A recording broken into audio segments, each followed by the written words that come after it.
Hello and welcome to Beyond the Rack. Today I have Sarunas. Did I say it right? Yeah, you said that right. Yeah. Sarunas Jackson here with us today. Yeah. Thank you for being here. Thank you for having me. I appreciate you. Yeah. And Zen made her appearance on the on the backdrop Yeah, she did. for us. So we're gonna make it quick so we can get Zen home today. Yeah. Okay, so let's start from the beginning. How I do it, everybody. Mm-hmm. Where are you from? What was your growing up situation like, if you want to talk about it, and then how did you get into acting? We'll go from there. Yeah, I guess, make a long story medium. I was raised in the Inland Empire, the IE. For people who don't know, it's like an hour east of LA, made up of two counties, San Bernardino County, Riverside County. And so I lived in a few cities within the IE. And with Philadelphia roots, my father born and raised out there too. Okay. We came out here real young, but my dad was a correctional officer. My mother worked in the medical record department for a hospital, and they worked a lot for sure. But they had us busy. I was very athletic growing up. I was an athlete. You know what I mean? Yeah. I'm one of four, so it's 3 boys, 1 girl. So and we all were very busy, very active. That normal like childhood for a kid, like 90s kid and stuff, just very outside, very physical, and just What they don't do in the no more. mix. Yeah, it's like we weren't necessarily on what they got now, but I knew I wanted to get into film business because Will Smith is from West Philly. That's where we was from, right? Our family, West Philly, and when I saw Fresh Prince, I just remember thinking he was so cool, and I was like, oh, I want to be that. I want to be who he is. I want to be in that world. And so, I just was like, the way he was tall, he had big ears. So I was just like, oh, I identified with him a lot. I still wanted to be an athlete, but even then, when I was watching like Space Jam, Michael Jordan was in Space Jam, and then Ray Allen and Rick Fox was in He Got Game, and so I was just like, oh, I could do both, and so I definitely had that. And then my big brother, he went to Clark, Atlanta, and filmed in majored in film and TV. Okay. He wanted to be a director, and I looked up to my big brother a lot. He got a tattoo. I wanted to get tattoos. He played ball. I played ball. He went to Clark, Atlanta. I was like, well, I want to go to Atlanta and stuff like that. So. Did you go to school in Atlanta? Nah, I didn't. I ended up not going. But while he was there, Spike Lee went to Morehouse and took classes at Clark as well. Okay. So when I was 13, when the Clark and Morehouse game was happening, which is a big rivalry, I got to meet Spike. Nice. And because he was like, man, I got somebody I want y'all to meet. Because my big brother was good. He was the best player on the team. Spike heard about him. Spike wanted to meet him. My brother was killing him and everything, So he goes, man, he's like, hey, yo, come back with me. He comes to me and my dad and my little brother. He's like, I want y'all to meet someone. So I go, I meet Spike when I was 13. I was like, oh, dang. Man. It's just like, he got game, I was like, whoa. You were hyped. Yeah, I was really geeked. And I was like, he was just like, oh, he's like, you gonna be a beast like your brother? And I was like, yeah, man. I was like, I hope so. Because he was like, you already tall. And because at 13, I was already like, my biggest, I'm 6'8", I'm real tall. So I started my 7th grade year like at 5'8", and then by the time I got to my freshman year, I was 6'4". Wow. And then in the midst of being in 7th grade around that time, like when I met Spike, I was already like 6 feet, and 6 feet, 6'1", Spike not that tall. So, but I told him, and he was like, you gonna be a beast like your brother? I was like, yeah, like I hope so. And also, man, and I could be in one of your movies, right? And he was just like, all right. He's like, yeah. He was like, all right, we'll keep working.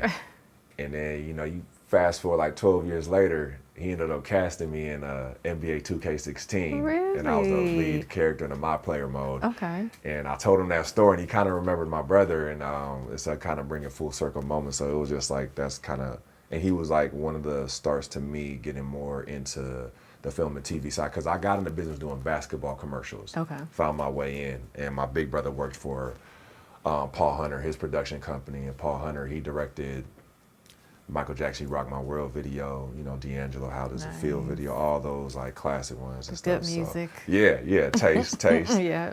And so it just, you know, kind of started from there, basketball commercials. Then Spike casted me, and then he put me in his next movie after that we filmed in Chicago. And then Right. it just kind of started slowly building by that time. But Spike didn't cast you because he knew you. No. He didn't remember you. He didn't remember me. See how not that until works I said, out, yeah, though? exactly. And exactly. you said it, I'm going to be in one of your movies. I was like, you know, and Wow. he booked us in the room. Like, it was kind of like the gauntlet. So when I went to test for it, so I auditioned for it initially. Okay. Shout out to Kim Coleman. And she gave me a call back. Basically, she called me for a call back immediately. And then I was supposed to be going to go back overseas though.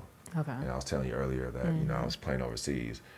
And my agent calls me and was like, hey, you're going to be testing on Saturday for that role, for that basketball role. And I was like, oh. I was like, damn, I was supposed to be leaving that Friday. Because I auditioned, but I was just like, you know, you don't hear a lot of yeses. Exactly.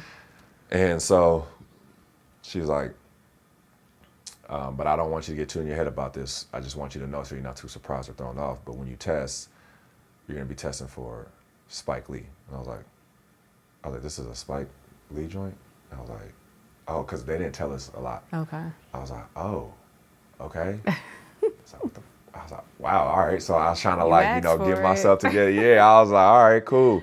And then, so I was just like, I ended up calling my agent. I was like, hey, man, listen, I really hate to do this.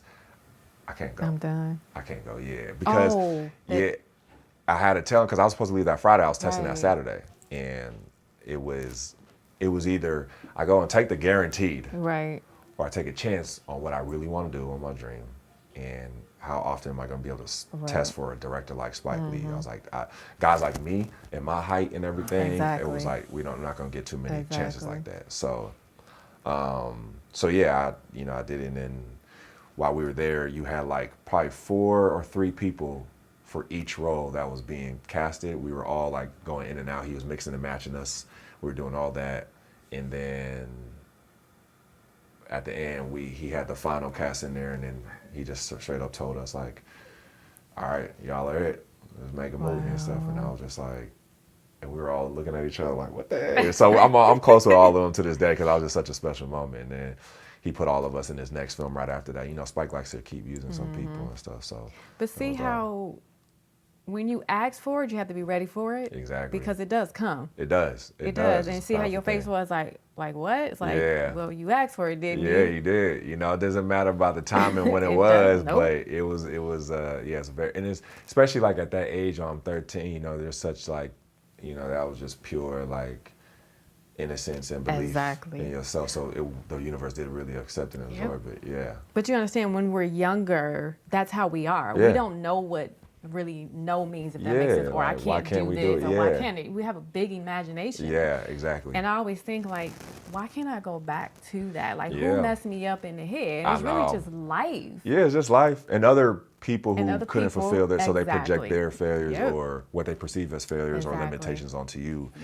And I try to tell people, man, don't absorb that. And I said, like, you know, when I got some young guys coming up and asking me advice, you know, and even athletes trying to transition into this, or just young actors, when I give them advice, I'm like, man, before I even give you anything with acting, I'm like, you got to be able to be okay with telling people they're wrong, and that includes like, it might be your mama, you have to tell, it might be your dad, it might be your brother, sister, it don't matter, but like, you got to be like, you don't know what you're talking about, and go that route. Because if not, I mean, first of all, if you're very sensitive to people not believing you or rejection, listen, this is not one of them, the field of work you want to be in anyway, then, because it will wear you down. But if you have that grit to you, and as far as your inner belief and your spirit, then you'll be all right. Because people think we're crazy. Yeah, well, we got to be a little bit to think you're going to succeed. Exactly. Like, for sure. Industry. Yeah. But millions of people. my parents are great.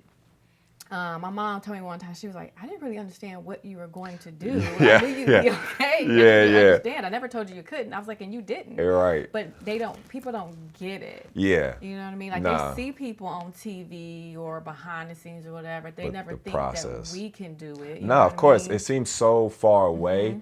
And so it kind of seems like this esoteric, like kind of journey that seems so unattainable. Yep. And like, and if, like, and I have the same thing where like my mom and my dad kind of different. Like my dad, well, my mom, like she wasn't necessarily on board, but my mom's a foreigner. My mother was born in Panama. Okay. You know, my mother's Afro-Latina Caribbean woman. Like, Got it. She's a Caribbean Latina. And like that, like being a foreigner, education is like, you come to this country to make a better opportunity for your kids. Education is everything. Right. She was an educated woman.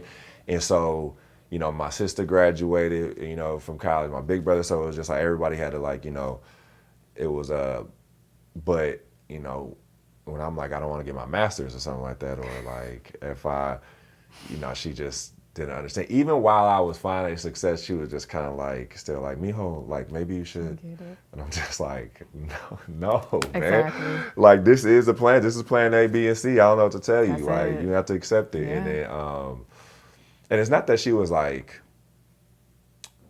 real negative about anything. She just didn't get it. She just didn't get it. She doesn't understand it, and she just wanted to support my academic, route. And my dad, though, I'll say my dad never. He was always supportive. He never he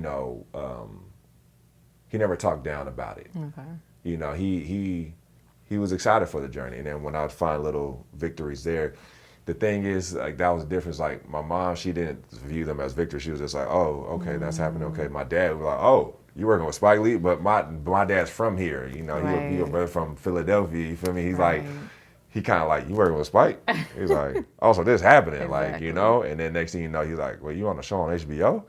He was like, oh. I was like, you on a show on BET? He's like, dang, you're good, huh? Yeah, I was just like, I am, I was like, thanks, yeah. And that's funny. I remember even my dad's brother, my Uncle Vance, he was finally getting to it to watch a show of mine, and he called me up one day randomly, and it's that we don't necessarily call each other. We we'll talk and stuff, but not like on a regular as far as calling. And he was like, man, I was watching this scene. It was like some poker scene, and it felt real. Like he's like, you doing a good job, nephew. And I was just like, man, I appreciate it. I'm trying to tell y'all, like, dang, man, like, just trust your boy. See it. Yeah, it's us. So different. It's so, yeah, exactly. For everybody else, yeah, of course. That's not their family. Yeah. But us, it's like, oh, we can really do this? Yeah, like, huh? Yeah. We could, yeah. So, yeah, it's been an interesting and fun journey. I'll say that though, for sure. Yeah. Now, to go back, how long did you play overseas, play basketball? Mm-hmm. Yeah, so my last college season was 2012. So then that next year, 2012-13, I played, I would say I'll say 3 seasons, but really 2.5 because I kind of came in the middle of one season. My last year. So I played 13 and 14. In 2015, I did the Spike Lee thing, and I thought I retired. I was like, I'm done. Okay. I retired, and then it kind of got slow again. So in 2016, I went, and that's when I came this season and did another 3-4 months in Hong Kong, and then that was it. That was it, yeah. And then this is when you said you called your agent and told him you weren't coming back for the Spike because you were going to do the Spike Lee movie. Did they think you were crazy? Yeah, I'm sure. Yeah, he was like I explained it to him, right? I said, boom, this is what's happening, A, B, C, D. And this is a big opportunity, and this is, I kind of mentioned this before, this is what I really want to do. You've seen those basketball commercials out there, this is what I want to do. And he was like, what? And he was this Taiwanese guy and stuff. He was like, Justin. He was like, wait. Was it Jackson? Yeah, he was just calling me that. I was just like, man, yeah, man. He was like, no, he's like, you have to go. And I was just like, well, I ain't finna be on that flight. I don't know what to tell you, man. And but he was cool about it eventually. And when I came back for that last year, I was like, I'll make it up for you. get this check, you get the percentage, and boom, we out. All right. I love that. And so yeah. Nice. Okay, a couple more things. I'm gonna let you go. Mm. So we know you mostly. For me, I know you from Insecure. Yeah. I'll be honest, I haven't even watched all the seasons. It's so sad. I got back into it's 5 seasons, man. I know, so it's man. a lot, yeah. Like I got into it, and I think I started working a lot, and I stopped a long That time happens. ago. That happens, man. Yeah. And I haven't gotten back into it yet, and I need to finish. But anyway, Yeah. I worked on the last season Yeah. in costumes Yeah. for 1 week. Right. And I was so grateful just to be on it for that 1 week because it was the last season. Yeah. How were you were on all seasons, or were you on all seasons? How many seasons? Season 2, season 3, and then I popped back in season 5. Season 5, okay. Yeah. What was your experience like on that show? Man, I always tell people it was like summer camp. You know, like filming with your friends. Yeah. And and it starts at the top, man. Issa, Prentice, all of them, they set such a tone. Yeah. And it was such a strong, fun community. Mm-hmm. It looked like everybody's so talented. Yeah. Everyone's so good, and I just respect what Issa and Prentice did a lot because, like, a lot of us we were all no names. Okay. You know, maybe we've done some stuff, some people, but like, a lot of us haven't done much. Right. And Issa was very intentional on wanting to make a show with fresh faces, give us fresh faces, fresh black actors, a diverse crowd, writers, directors as well. We had a lot of black women directing on our show. It was very, like, Issa really set a tone, you know, to kind of like revamp things. Because you remember, like, 90s, 2000s, there was a good run of black sitcoms. Yeah. And TV, clothing, all that, music artists, like all that. The best it was era so ever. rich. It was so rich so in it. Like, I think the 90s, 2000s did a really good job in that. And then, you know, it seems like when Girlfriends canceled out of nowhere, it was just like ghost town, like just tumbleweeds. It wasn't no black TV like that. There was some stuff being made here and there. You had The Game trying to hold it down for a little bit on BT. Well, it was like UPN and BT. Right. But yeah, it wasn't like a lot happening. It wasn't a lot happening, and then I just felt like there was this resurgence that I would feel so blessed to be a part of, because I remember one year we were at Essence Festival, and when we were partying, it was Insecure, Queen Sugar, Survivor's Remorse. I was with Jesse T. Usher and Mike Epps and them, and Tashina Arnold, Dear White People. I worked on that show. Did you? Okay, the last season. Okay, got you. I don't know if Atlanta was there. Maybe Atlanta, but like, it was Power. Okay. It was just like, this was like, it was a moment where this was the first time in a long time where there was multiple black shows happening. She's Gotta Have It, Spike Lee's show. Oh, that was good. Yeah, like, so that one, like, we had all of us in this room. We were all partying together, and it felt like just this big celebration. Cause like, imagine. Man, and I'm seeing a lot of people I admired growing up, and then I'm seeing new faces that are just like me. I'm seeing everybody in between, and it was just this perfect blend. Everyone just like, it was so much support and love for each other. That.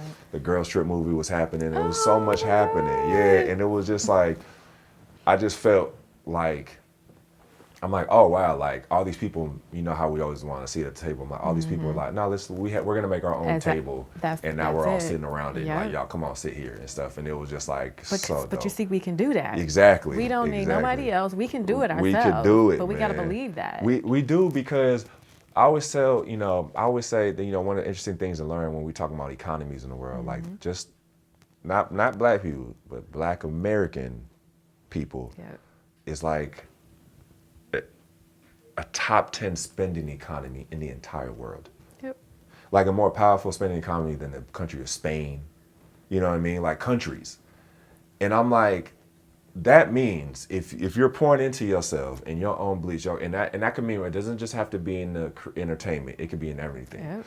If we were pouring our own dollars back into our own community, we'd be so much more powerful and so much more control. Because at the end of the day, above race and all that stuff, money talk. It does. Green talk, right? So, and if you're doing it in the right way, because all these other communities, now grant you, we had a setback, so we're catching up on things. Right. But grant you, the Jewish people keep that money in that, and they tight, and that money's in that economy. Tight. And they ain't apologizing for it. Why would they? Why would they? I don't blame them. I don't either. Chinese, man, they all of them. In the community. And then even like when you're out here, even if we are talking about black people, it's like, okay, but it's usually people not born here on 1st Jan. We talking when you go to Little Ethiopia. Right. You know what I mean? You go to all these places, stuff like that. They keeping it within that. And that dollar travels in it. What's that fact? It's like in the Jewish community, it's like, the dollar goes 18 days before it exits. I know what you're saying, yeah. It's like something 18, like that. The dollar travels within its own community before it exits 18 days.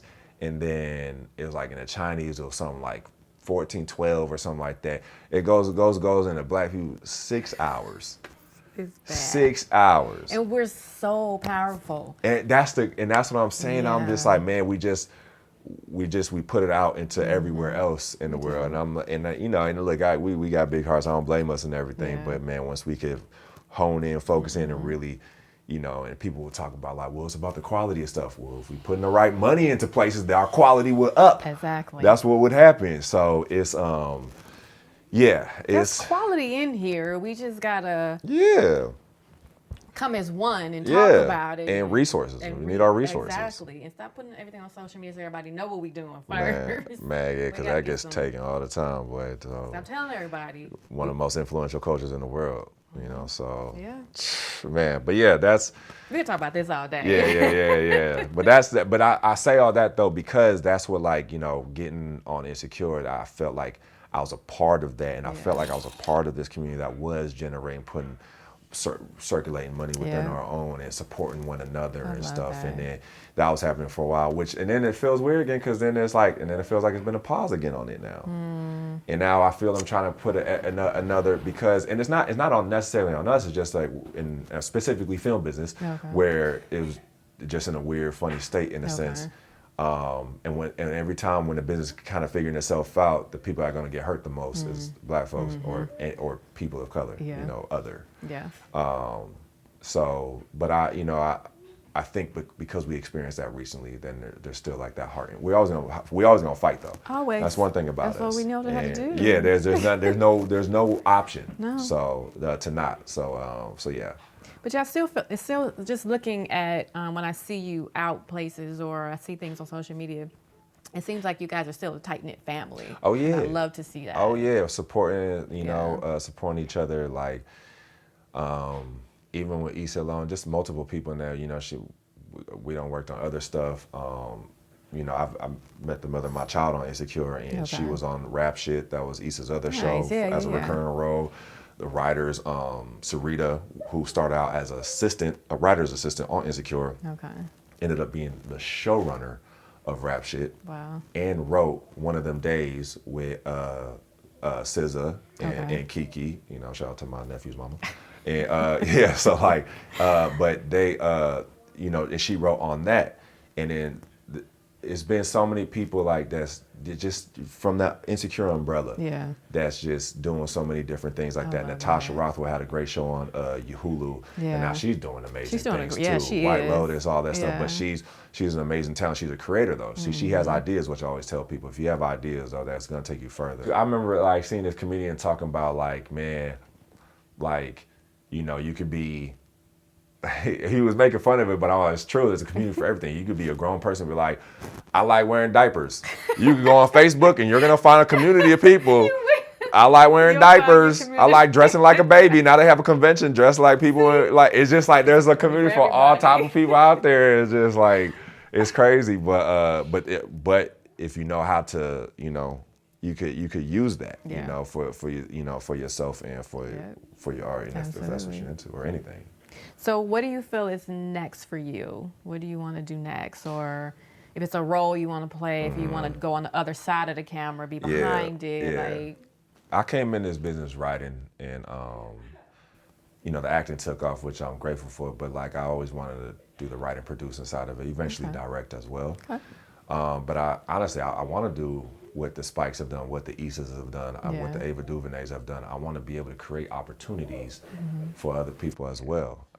Because even with what I've been able to control, like, you know, I have been fortunate enough to be able to help cast people on stuff I've been a part of and get people opportunities, and I love doing that. You know, people I feel like deserve opportunities. Some of the best actors I know still to this day haven't got their break, and I've seen them in acting classes, you know, and there's a lot of us out there like that.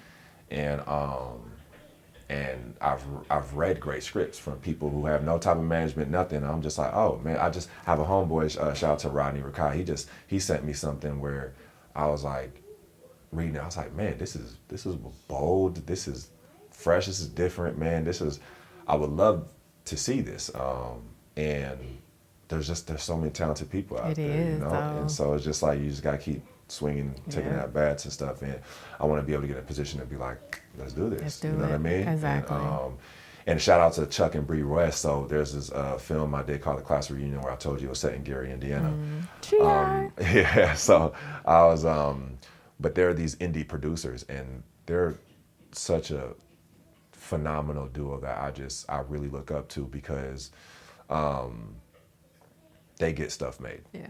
They'll finance it themselves. They find ways to finance it. They use their relationships. They're gonna find a way to get something made. And I really respect people that could do that, and who have the mindset to do that, and who can figure it out, who are resourceful to do that.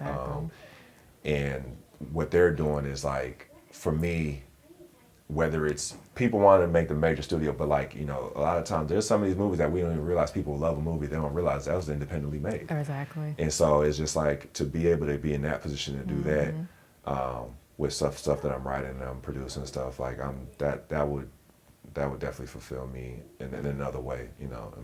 And then I just posted something like this on social media about, we don't ask for favors enough from our community. And I'm one of them people too, because I don't like to ask, because people get funny, and it's just, I feel like I'm begging. It's like, I don't want to ask somebody for help. Trust me, I get that.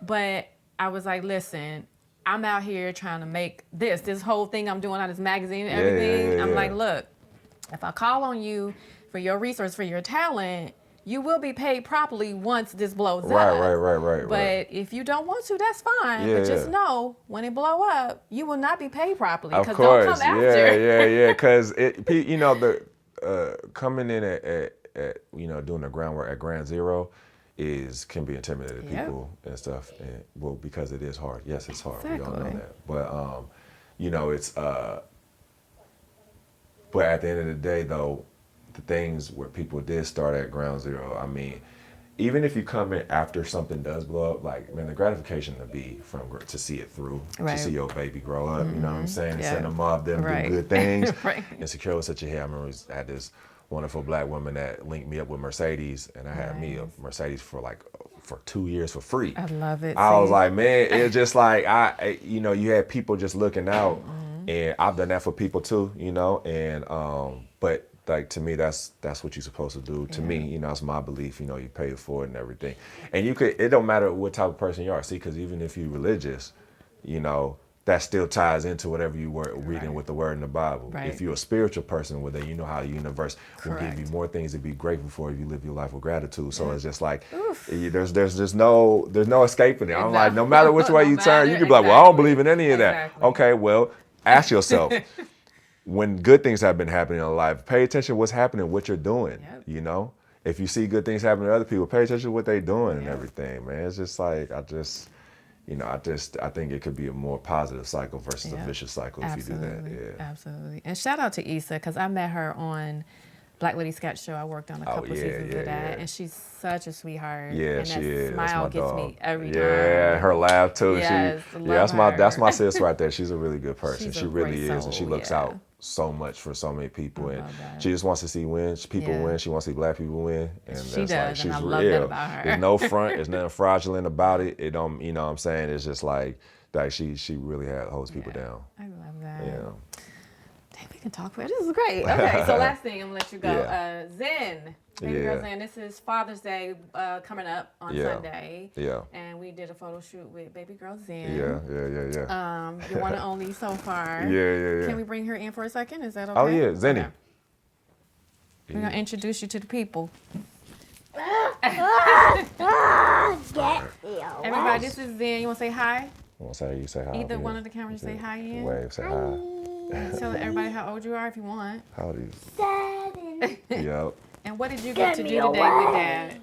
Say that again. What did you get to do today with Dad? Oh, what did we do today? I get to play with Maxie the dog. Oh, He yeah, was so boy. cute. He was so cute. The dog. You know when kids get in about play the mode, dog, right? they start like, you remember Kevin Hart talking about that? That's real. It's hard to get them out of play mode. He does have a dog. We His did name a is photo shoot. What we do- with the what- dog. Maxie. What we do out there? Had a tea party. Yeah. And then what we do right here?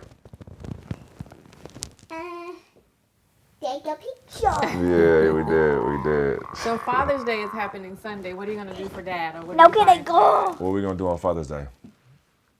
You don't even know actually. I didn't tell you. Again. You gonna get me? What you gonna do? What you gonna get me?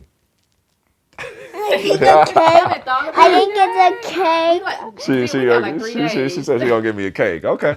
All right. Well, thank you. Yeah, you go play with her now. You go back and play. She in play mode.